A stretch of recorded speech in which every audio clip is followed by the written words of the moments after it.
কালীগঞ্জের এখন আইসি হওয়ার পরে কালীগঞ্জের কিছু জায়গা দেখছি আমার বাগবাড়ি এলাকা থেকে গিয়ে এখন আমি যাইবো বিতে সূর্য দাস গুলা দেখবো সব এলাকা ওইটা রিলিফ রিলিফ রিলিফ ক্যাম্পে গেছি।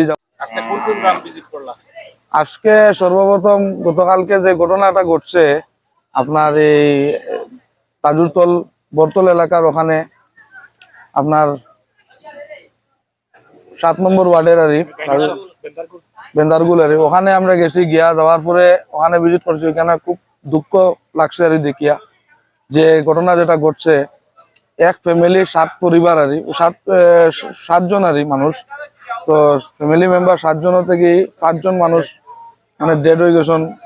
খুব খারাপ লাগছে। আমি নিজে গেছি গিয়ে এখানে ভিজিট করছি, ভিজিট করিয়া দেখছি যে যে অবস্থা যে পরিস্থিতি। পরে আমি সঙ্গে সঙ্গে আপনার ডিসি সাহেবের সঙ্গে যোগাযোগ করছি, প্লাস আমার সার্কুলের লোকে যোগাযোগ করছি। এখন ডেড বডিটা নিয়ে আপনার এখানে কি কয় করিমগঞ্জ সিভিল হসপিটালে নেওয়া হয়েছে পোস্টমর্টমের জন্য।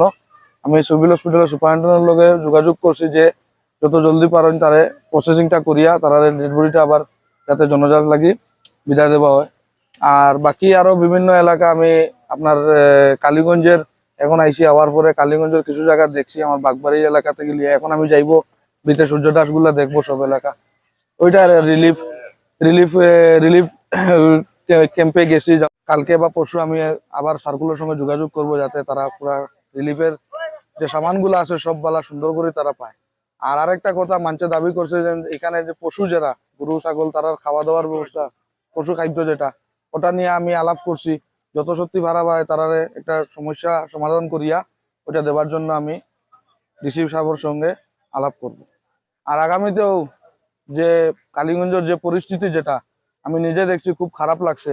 আগামীতে আমারে পাইবা আমার বাবা যেহেতু অসুস্থ অসুস্থ থাকার কারণে এখন বাসাত আসুন মেডিকেল ট্রিটমেন্টে। তো তাই আমার কইসন মানুষের পাশে থাকবার লাগিয়া যতটুকু হেল্প লাগে আপনারা যোগাযোগ করবা, যতটুকু করা লাগে আমি আপনার সঙ্গে যোগাযোগ করব। আর আমারও সবসময় পাইবা এখানে। আর আপনি আমার বাবা আপনারা সবাই আমার বাবার সঙ্গে কাজ করে দোয়া করবা।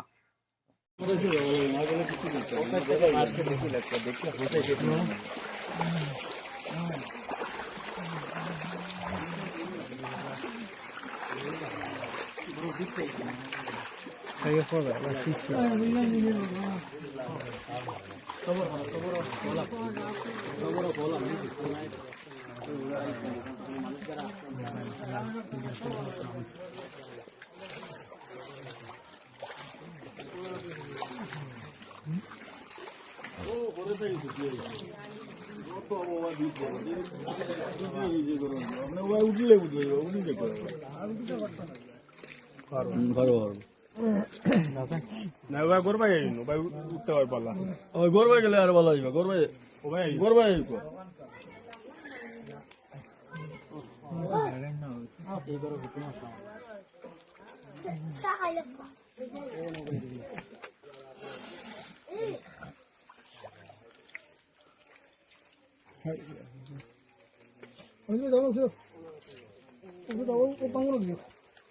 জিরা জিরা